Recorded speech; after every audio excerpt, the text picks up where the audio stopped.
Hello, Jack. How are you, mate?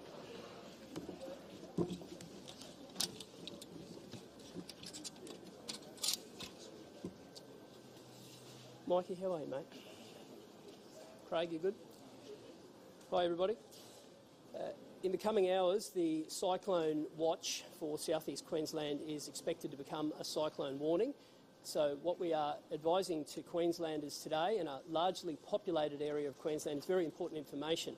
And I want Queenslanders to know that we are prepared, and today we're joined by strong support to show how seriously we are taking this. The models do vary on a number of things in terms of when and exactly where, but the system has intensified to a Category 2 overnight, and all of the modelling at the moment from the Bureau of Meteorology does show it taking a turn back into the coast overnight and continuing to cross the coast.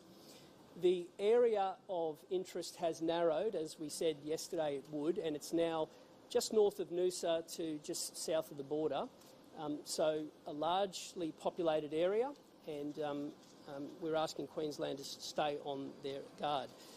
Flood watch remains from the Mary River through all of those catchments all the way down to the border and beyond. The overnight modelling shows that the cyclone has firmed, and all of the information does show that this is something we need to take seriously. We are prepared. We're asking Queenslanders to do the same. It is a really rare event for southeast Queensland, but it is serious and it is happening, and we want Queenslanders to be prepared.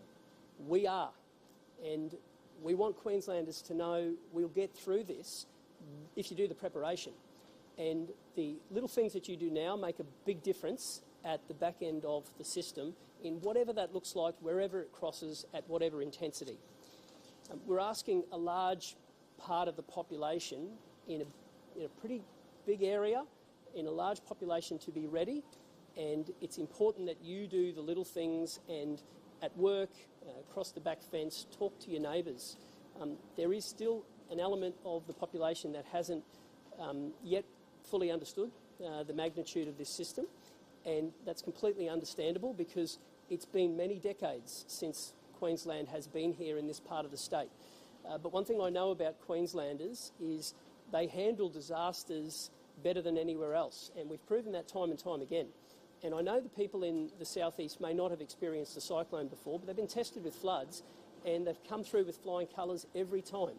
And whilst this is a different kind of event, the preparations you put in place make a world of difference, and you've proven before that you can do it, and I'm sure that you will again. There are 3 stages of the expected weather event. The first is big surf and significant erosion. The second are those damaging winds, and in many cases destructive winds. And the third is significant rain, flooding, and the potential for dangerous storm surge. We are well and truly in the first phase right now. Overnight, we had a reading of a wave over 7 metres off North Straddie. And so that should give you an indication that this is a serious system, and those reports will continue. I've spoken about the breakthrough of the Pumicestone Passage through the northern part of Bribie and the impact on Caloundra. The Deputy Premier is actually there on the ground at the moment, and we want the residents of that area to also heed the warnings and take it seriously. Our immediate priority today, the at-risk areas, particularly those islands, they will be the first Queenslanders to experience this event in the days ahead. So we're asking a few things. People who live on those islands, people who might live on houseboats, please absorb the message and make a decision about your welfare and do everything you can to stay connected. Passenger ferry services will cease today.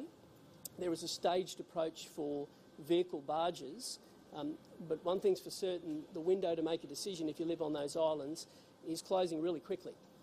Once you make the decision to go or to stay, we will support you, but you've got to make the decision, and you have to plan for that, and you have to make sure that you've got all of those logistics in place, and we will support you in that.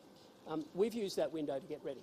So we've pre-deployed generators to those island areas. We've put some state government staff on those islands, for example, extra health staff.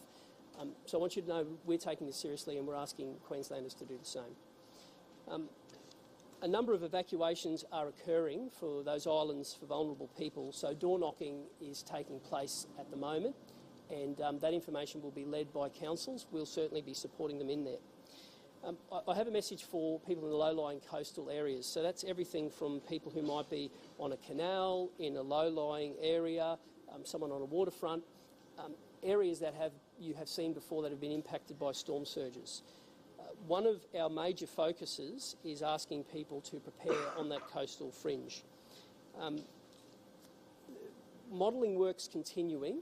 We're doing a lot of work with the local governments to do that, but there's no doubt that there is a potential impact that comes with storm surge. I want to explain what that risk is and explain to Queenslanders what that means and why modelling in the days ahead is so important and why it's so important that you stay connected.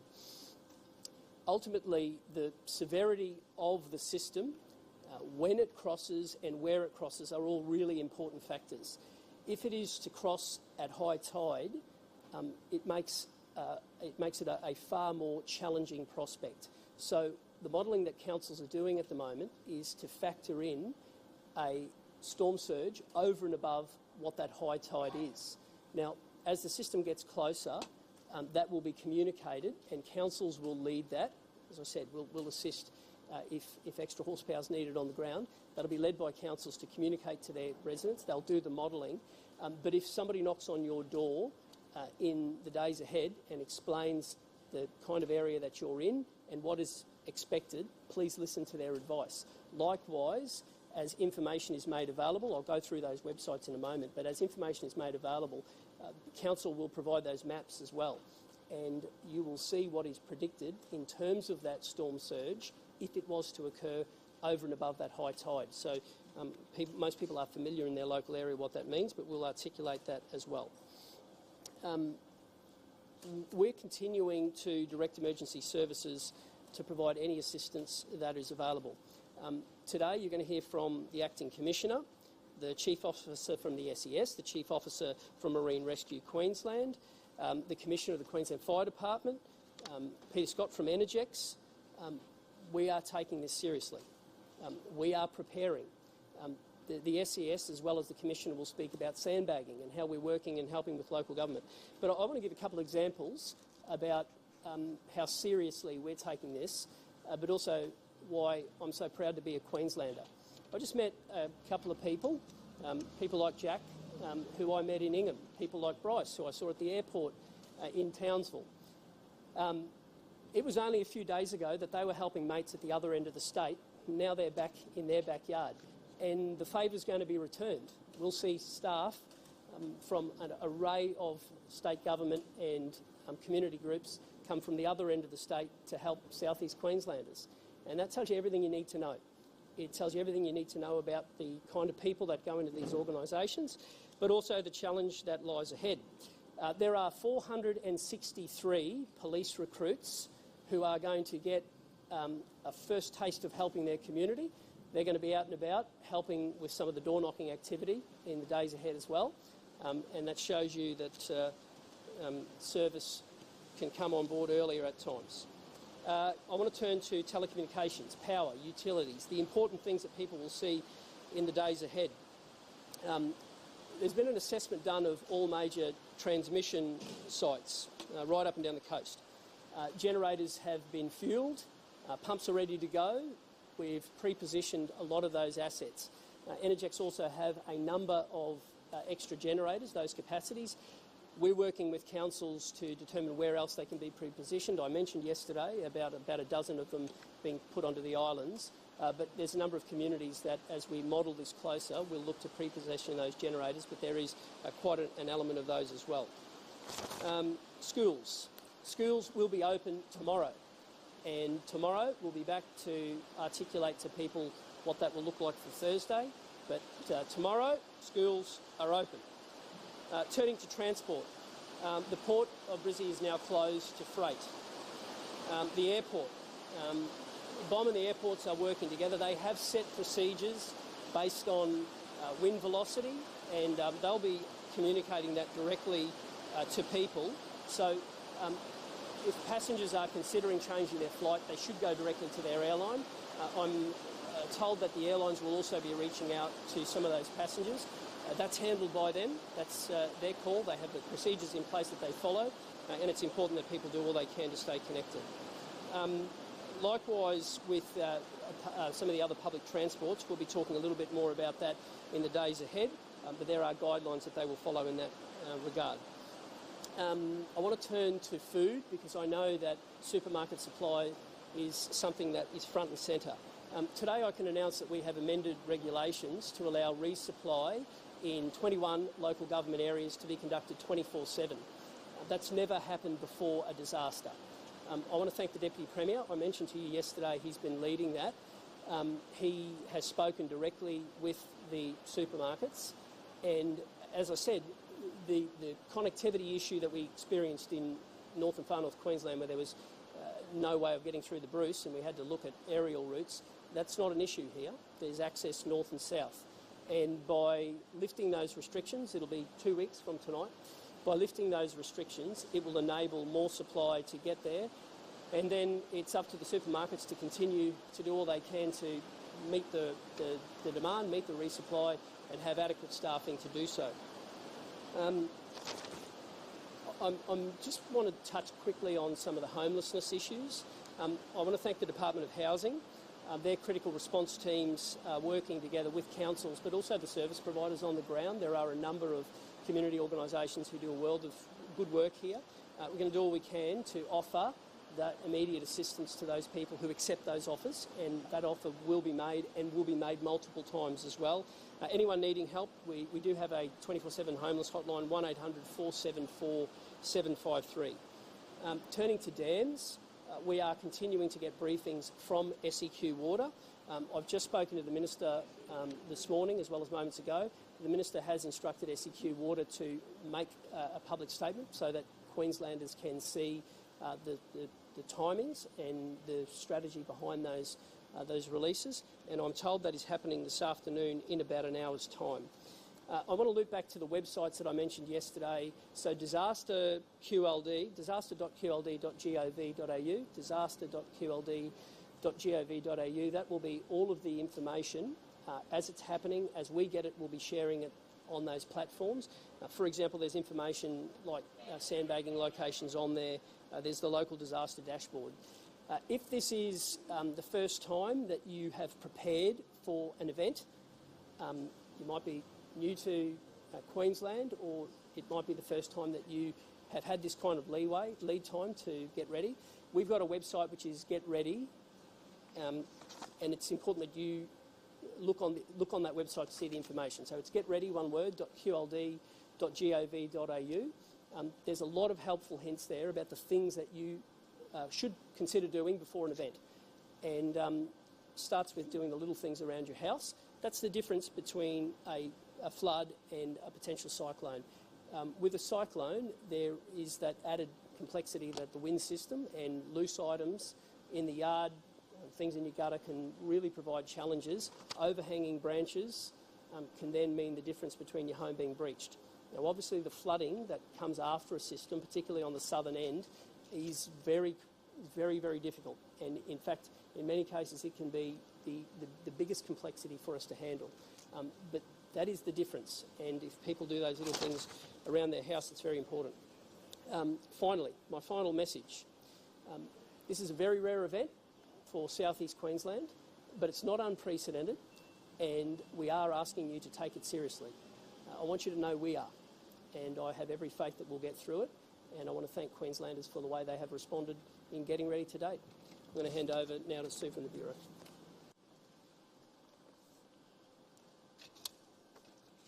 Thank you, Premier, and good afternoon. As you've just heard from the Premier, South East Queensland is under Tropical Cyclone Watch. That is, we have a Tropical Cyclone Watch from Sandy Cape to the Queensland-New South Wales border.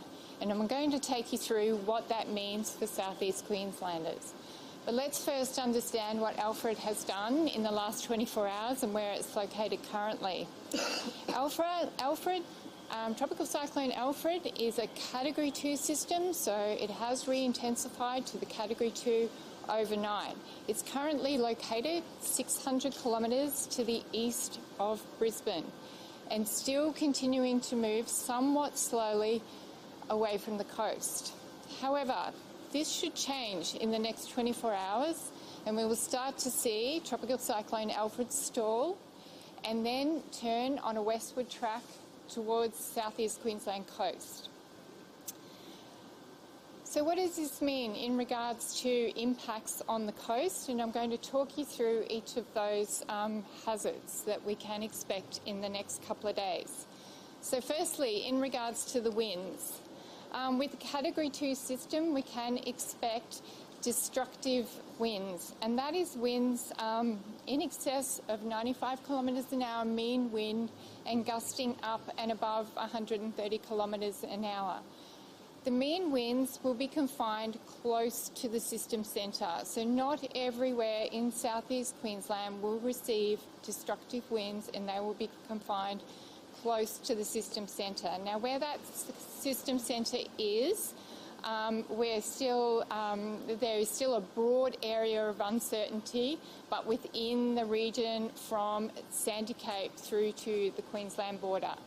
So we need to maintain an awareness of what the current warnings are telling us. In regards to winds though, and why we are heading into a tropical cyclone warning this afternoon is because we are expecting gale force winds with gusts in excess of 90 kilometres an hour on our exposed coastal areas by later Wednesday. So that's within the 24-hour period. So later Wednesday, those gusts appearing on the coast. As the system moves closer towards the coast and at this time looks to be approaching the coast late Thursday into early Friday morning, those winds will continue to increase to, as I said, within the Tropical Cyclone Centre, destructive force winds. Let's move on to what's happening in regards to the coastal impacts.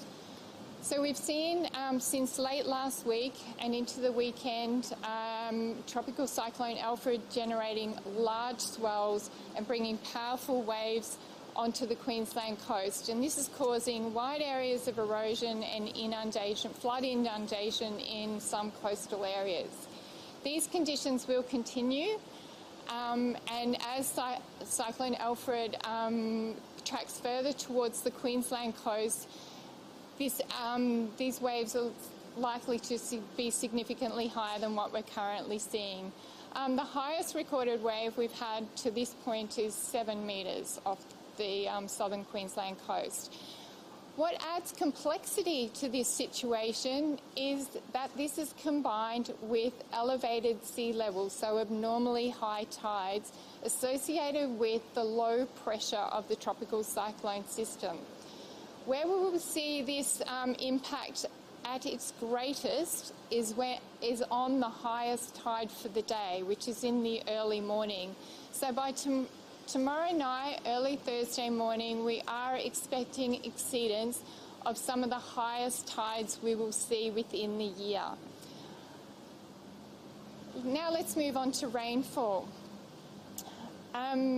The system is expected to bring several days of heavy rainfall, which will at times be locally intense.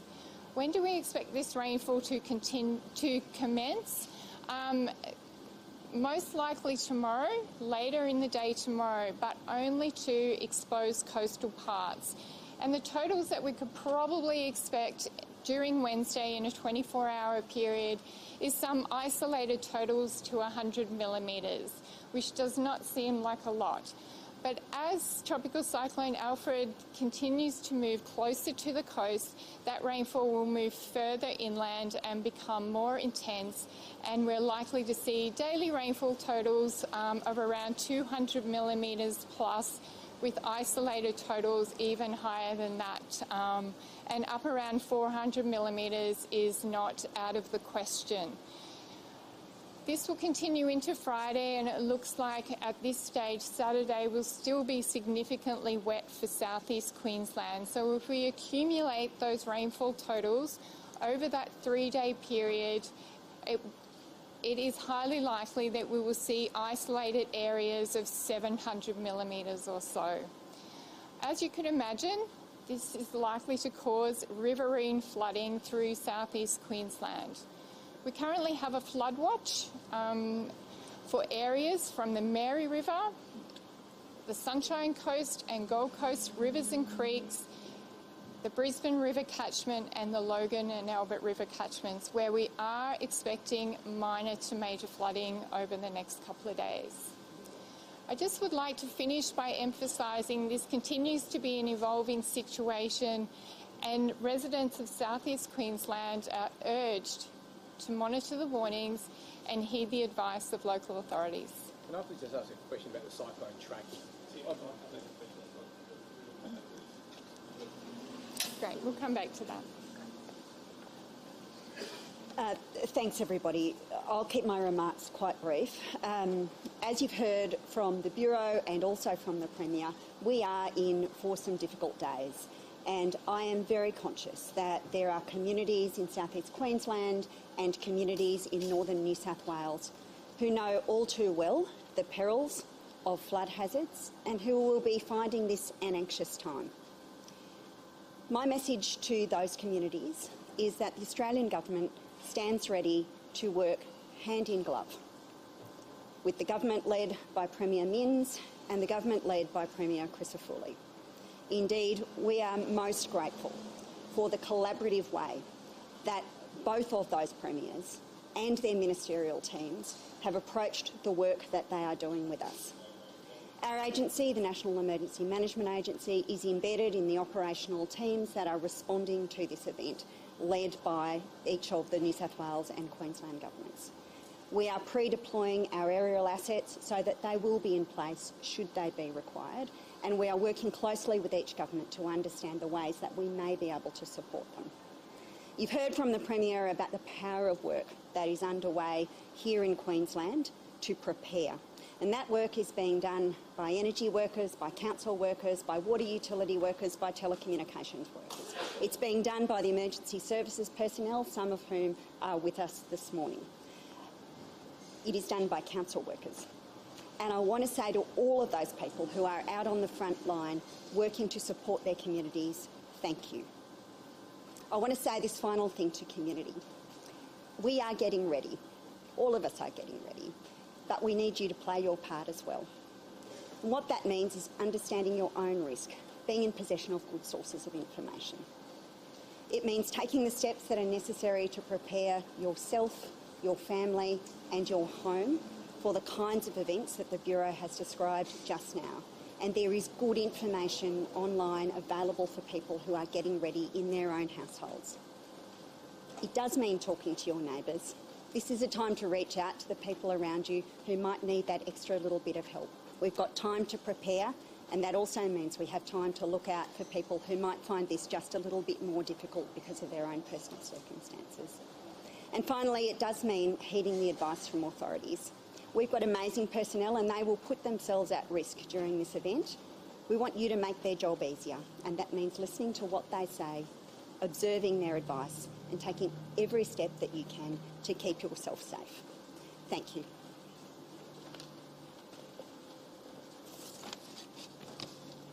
Good afternoon. My priority today is ensuring that our residents at our at-risk areas, such as our islands, our coastal areas, our low-lying areas, decide today if they're going to stay in place or leave. And if you do choose to stay in place, to have a plan in place. If you decide to leave, you need to leave before the event starts impacting you. Go and stay with family and friends. The worst time to make the decision to leave is when we're in the middle of the event, because it not only puts you at risk, but it puts the emergency service at risk who need to come and assist you. As we've heard, voluntary evacuations are already occurring on South Stradbroke Island as a precaution. Our emergency crews are also door knocking the at-risk areas across Sunshine Coast, Moreton and the Brisbane Bay areas today. So my message to you is, if someone door knocks your home, please listen to their advice and act accordingly. Anyone who chooses to stay, please ensure that you have prepared your properties and have a plan in place to prepare you, your family, your neighbours and your friends to make sure that everyone stays safe during the event. The Queensland Police have pre-deployed staff to the islands because we know those islands will become isolated first. As the Premier indicated, we have 463 new recruits who are ready from the Academy to assist Queenslanders, and a further 156 sworn police today. And of those numbers, we've already pre-deployed 255 of those police today to the Sunshine Coast and the Gold Coast to assist with those door-knocking activities. And we'll have more officers available, more SES officers available to deploy as needed.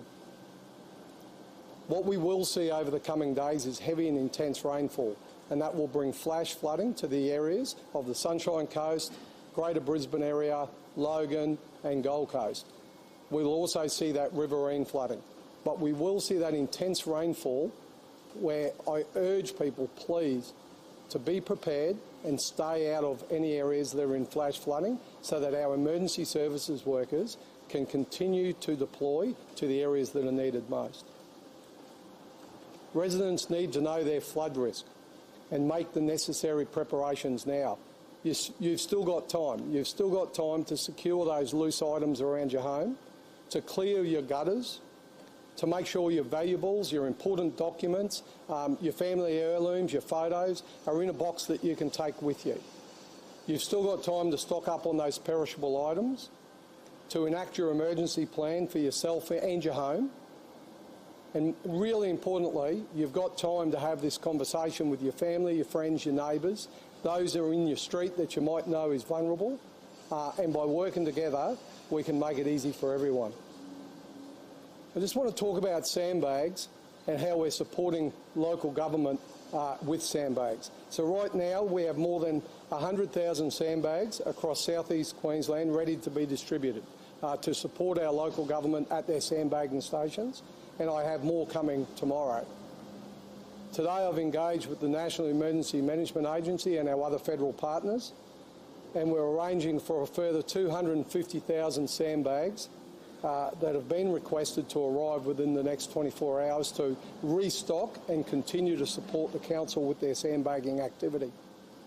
Right now, there's a further 134,000 sandbags that we've identified that are at Richlands, and a further 200,000 sandbags on order from our suppliers.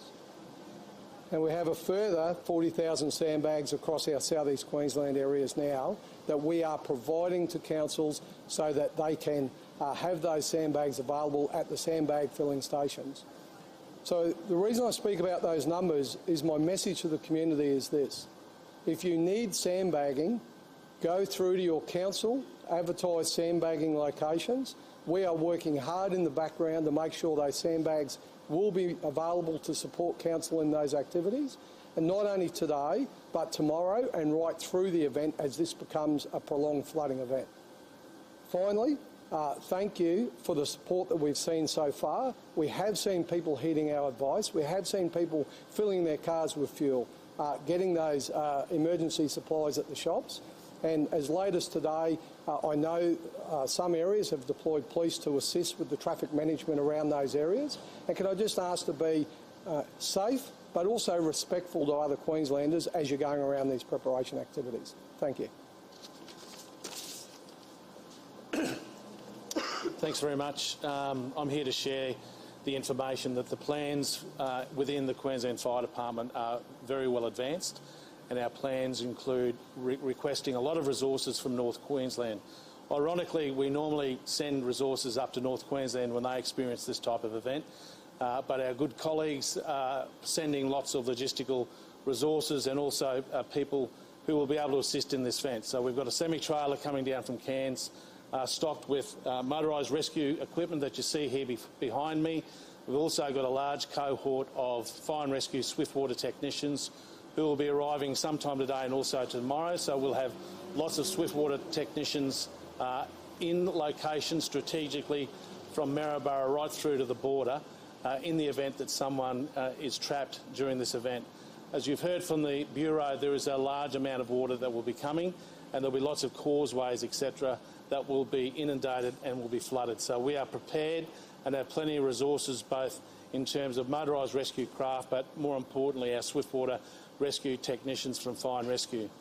I can also say that our planning also includes what it means to the Queensland Fire Department in terms of recovery, and already we've got recovery plans in place, and how our Rural Fire Service can also assist with that in post this event.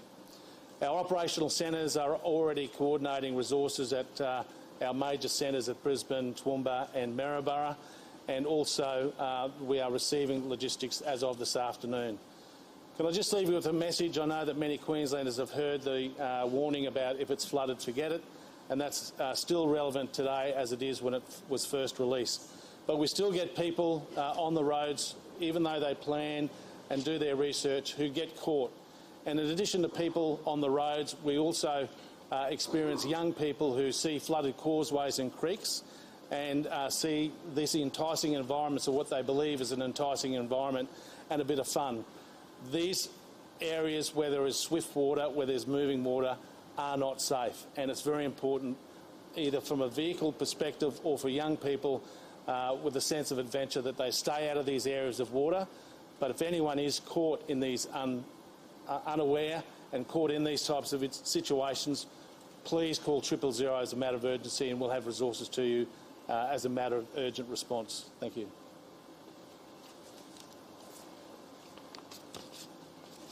Good afternoon. The Queensland SES continues its preparations for a major weather event. We're moving people, equipment and resources to areas where we think they'll be needed.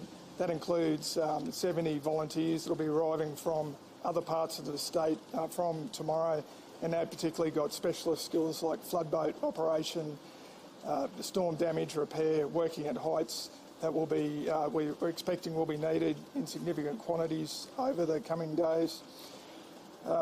We are supporting local government with the sandbagging operations.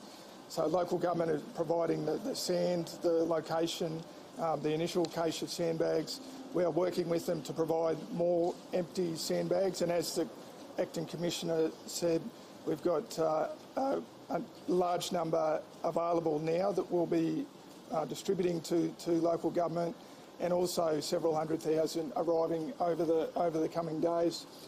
The State Emergency Service, whilst we're moving people around now, we're already being tasked, and yesterday we saw a significant uplift in tasks. In the last 24 hours, there's been over 800 requests for assistance from the SES, which was up from 70 in the previous 24-hour period. So that's good that the message is getting through. If you need help, particularly vulnerable people, ask early, ask now, before the rain starts falling and the wind starts blowing. And our SES resources, we want to devote and focus on the people in need, as well as supporting individuals and local governments in their preparation.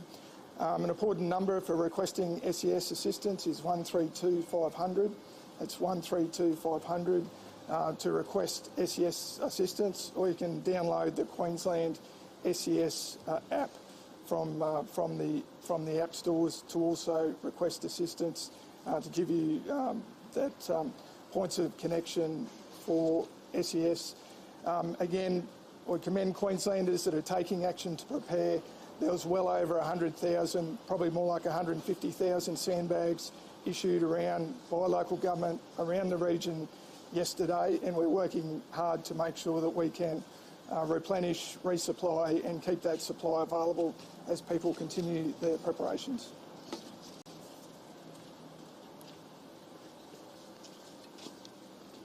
The next 48 hours is critical for maritime support in southeast Queensland.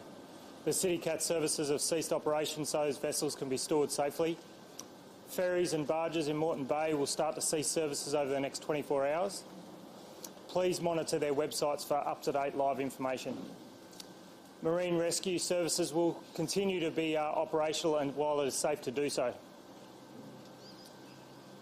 Vulnerable members of the community that need medical transport or disability support, please reach out early. We urge you to make your decision and leave in the next 24 hours. We are here to support you with specialised transport vessels on the bay and in the Broadwater. To members of the public that live on vessels, please make your decisions about what you want to do. Make sure you stay safe and you assess the risks appropriately.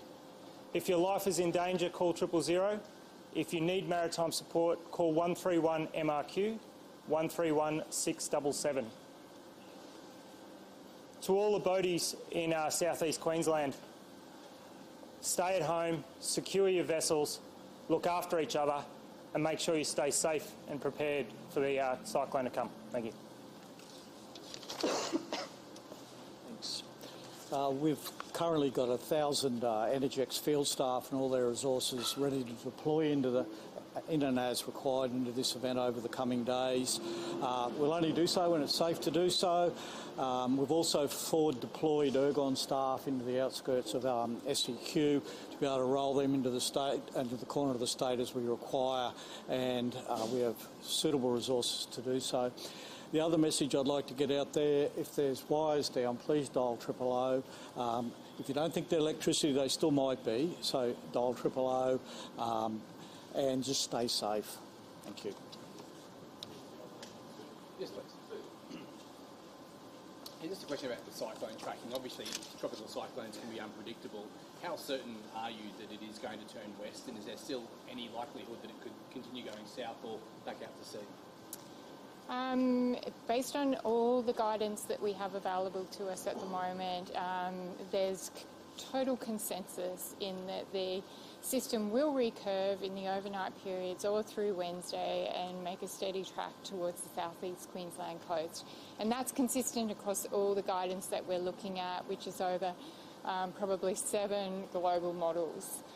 We've had further satellite imagery pass over this morning, which was a fantastic piece of data that demonstrated to us what the wind profile looked like around the system, and it absolutely confirms that we've got a Category 2 system out there.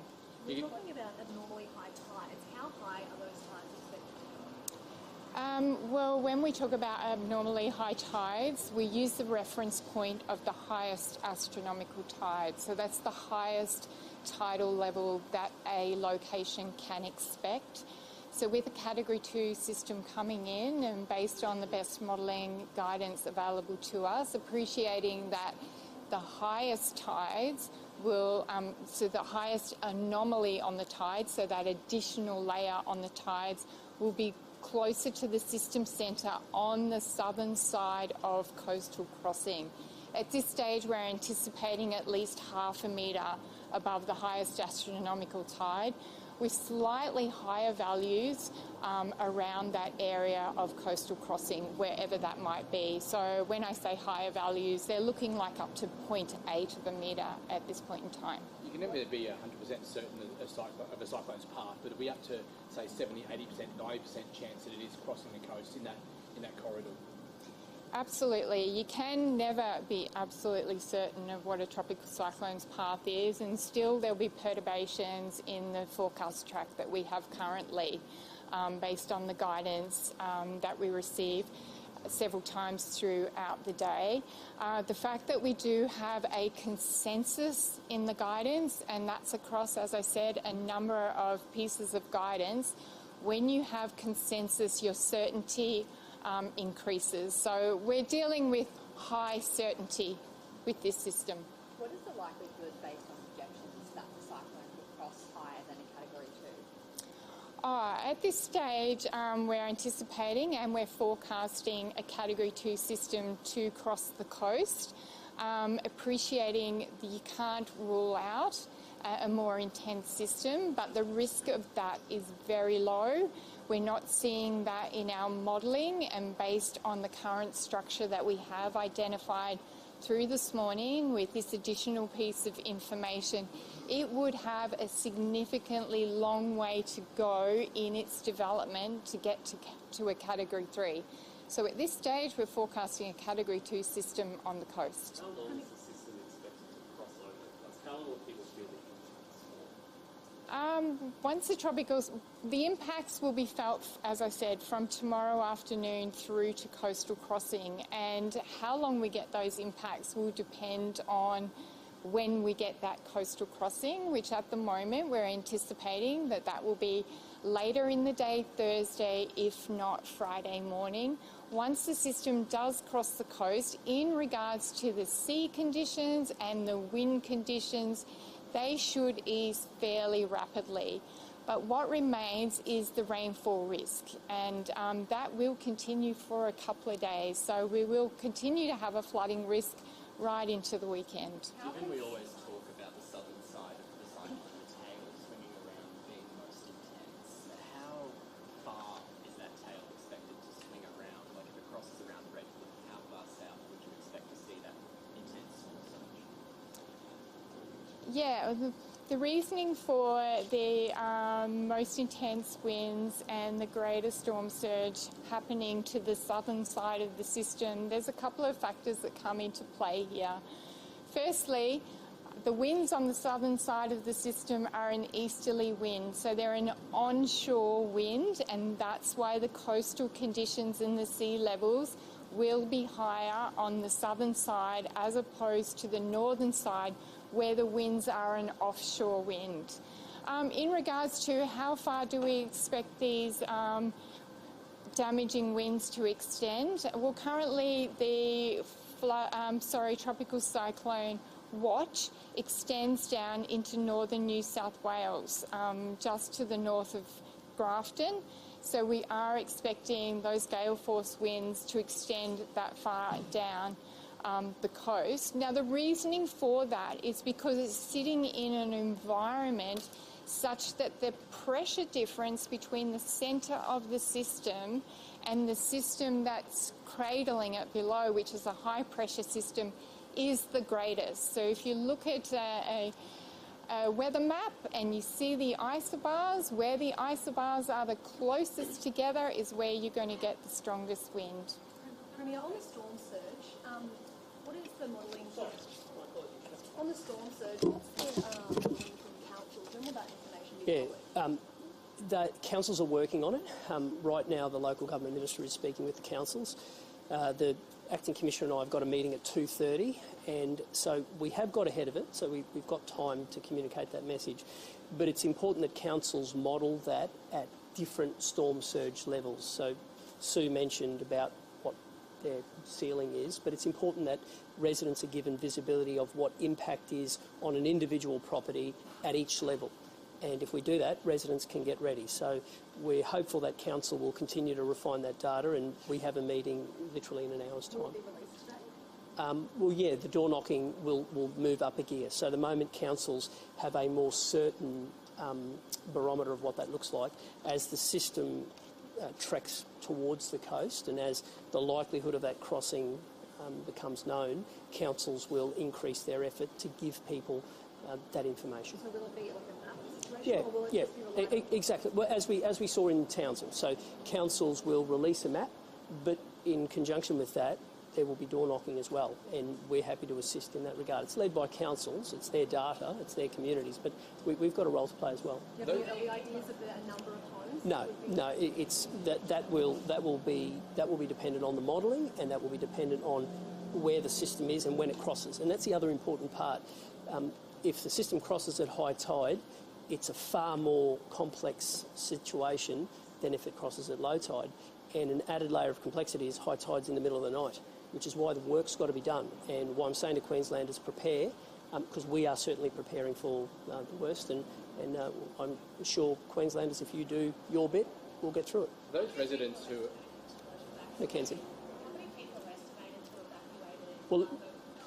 Well, let's have a look at the data. Let's continue to see what the data presents, and it is important that residents are given the information in a timely way. So we do have time, and it's important that residents absorb that information and then make an informed decision.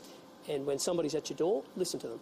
On that, with the residents being evacuated or from the islands or being told to leave, there any evacuation centres set up for them? Yeah, councils are working through the process, and when they open those evacuation centres will be communicated. We've already begun discussions with the local government. Now, many of these local government areas have unique and distinct communities across them, so it won't be enough, for example, to have just one in a large area. That information will flow in the days ahead. It's not at that stage at this point.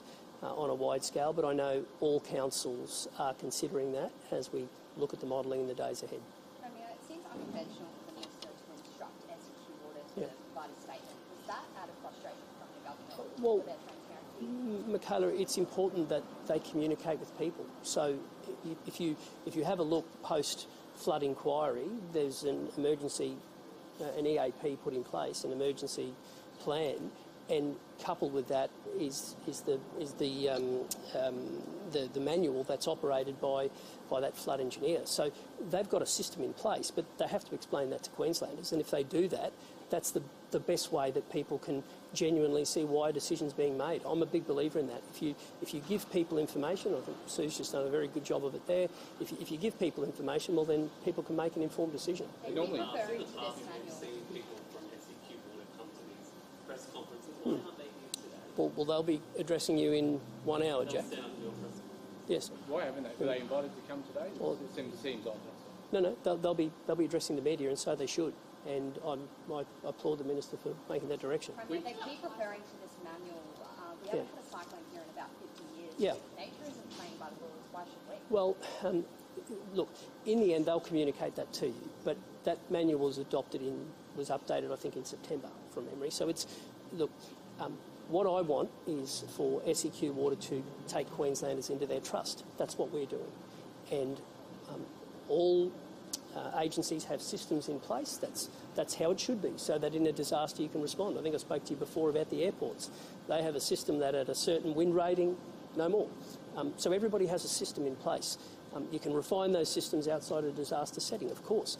But the greatest thing you can do is be upfront with people and communicate your decision. I've been and told on the water, I've been told that the new water minister signed off on that manual in November, and that manual has no preemptive water releases. Is that correct? That manual was signed off in September, and by your government, no water minister signed off. Signed off last in September. The manual I looked at, but to be clear, the most important thing is that post-commission of inquiry, there is an EAP and there is a manual, and the person who must make that decision is the flood operations manager. Now that's important. Now, it's no different to the procedure, for example, when it comes to the planes that I mentioned. That's important. You have a system in place and it has to be adhered to. In 2022, the former government directed the SEQ Water to keep Ivanhoe at 80%. Yep. Would there not be a similar directive from your government at any stage? So there is a set figure that it has to be at, and it's in that manual. And the SEQ Water will conduct it according to that manual. And that is the fit and proper way to do it. And coupled with that is the SEQ Water has to make that information public. They have to explain to Queenslanders what percentage is there and when there are releases and what the trigger points are. And in the end, that is in the manual. And there is an EAP, and it was signed off prior to the election. And of course that as part of any review of an event, those things should be looked at. But the most important thing is whatever the agency, whatever they're responding, that they have to have that system in place. I'm to be told again it is November. You categorical September. So I'm going to say to you again, the EAP was put in place in September. The EAP was put in place post the Commission of Inquiry. So the EAP is the document that's done. That manual has been signed off almost every year for the better part of 15 years. Now, that there is a determination that's been made, and it's been in place across governments of all political persuasions, going back to the Commission of Inquiry. But with respect, you'll have a chance to talk to SEQ Water about it. I'm telling you about the position that's been in place, and it has been for a long time. Now, it's important that SEQ Water communicate that. Now, post-event, of course you should look at those things. You should always look at those things. But you don't make decisions on the run. SEQ Water have to communicate that, and it's the flood operations engineer who will make that call. And when you speak to the flood operation engineer, they tell you that they believe that the system they have in place is the right one. Now, that's their call, and it should be their call. Now, how a future EAP looks and how a future manual looks, of course that should be a discussion. You didn't sign off in November, sorry, that was the situation. The EAP has been in place since 2011. Since 2011. Did your government sign off on the latest manual in November? So it's been signed off. Well, there's an EAP and a manual, so each have been signed off at different times, and I can get advice for you. But I want to be clear about something. So the person who is in charge of administering that, who's the flood operations engineer, has to make that call. That's in the EAP. That's in the manual. And I think that person is the best person placed to do two things: to make the decision and then to explain that decision to Queenslanders. That person is the best person because they are qualified and they are operating on a system that's been in place across the political divide. And I might suggest including to the people who are giving the information to journalists about it. It's important that politics doesn't play a part in disasters. That's why you've got a system in place. And I want Queenslanders to know that those decisions will be made according to the rules that have been set in place, but most importantly, they'll be explained to Queenslanders. And the Minister's role was to make sure that SEQ Water does answer those questions. Do you know if the leases are scheduled? Well, let's get SEQ Water to explain how that works, because in that manual there are trigger points based on rainfall and capacities, and that's how it's determined. Yes, we have, and they will be communicating what that looks like, and that will determine when the rain starts, etc., and that's a matter for them to communicate to you. Jack? Do you have full confidence that SEQ Water is making the right calls? Well, they're the qualified people to do that, and they have to make that call. And you all reported on the Commission of Inquiry, and you know the steps that were put in place following that. And the one non-negotiable for me is that they communicate to Queenslanders what that looks like. Premier, have you spoken to the NRL about the Dolphins game on Friday night? Yes, I've spoken with the NRL as well as the AFL. We're giving them information, and like all Queenslanders, we want them to make the call. And we're giving them the most up-to-date information, and I'm mindful that there are moving parts. We've got 2 AFL games and an NRL game.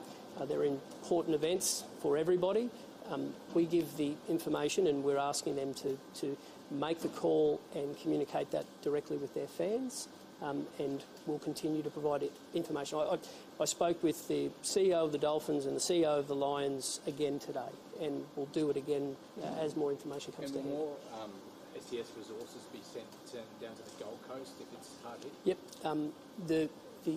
The complexity of getting messages out to such a large population does bring with it one benefit, and that is you have a large population that can respond. And ultimately, wherever this crosses, we will see that system and the challenges that are there, and predominantly to the south. And you've got a big family when it comes to emergency services responders, and they will mobilise and they will help the community in need. And you've also got a few North Queenslanders coming here to repay the favour. So it's entirely up to the AFL and the NRL that run all the games? Yep. Harry, we're treating them as we are with residents. I'm a big believer in that. I'll stand in front of you every day and I'll take your calls and we'll give information, and on the back of that people will make the right decision.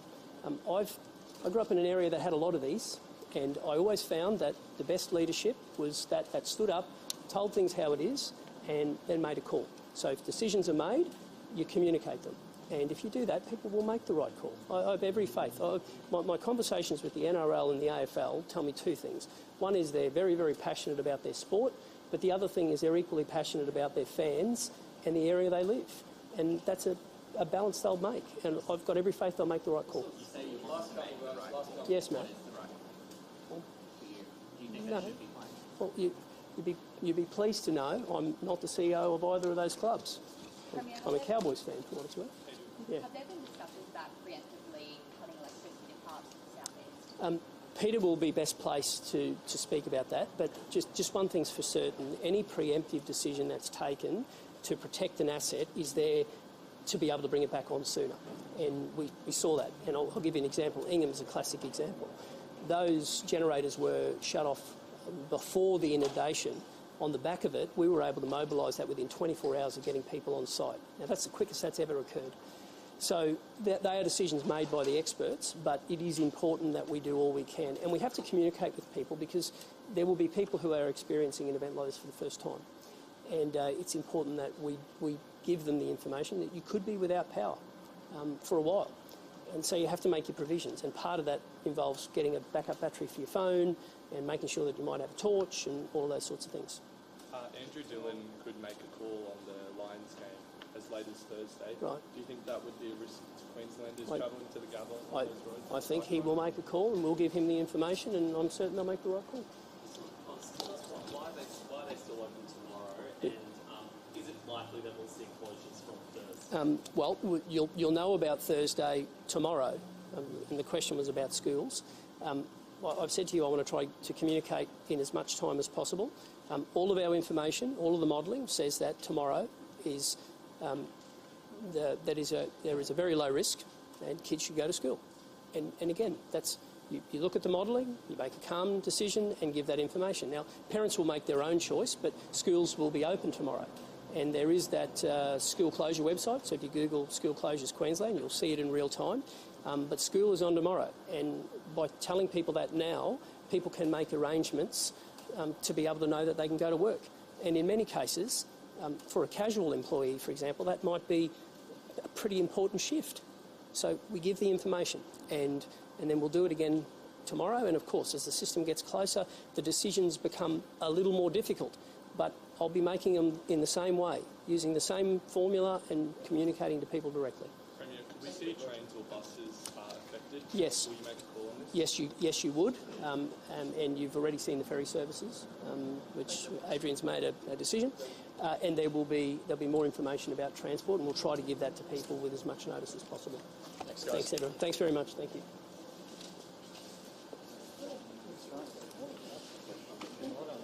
No, Rob, I run the press conference.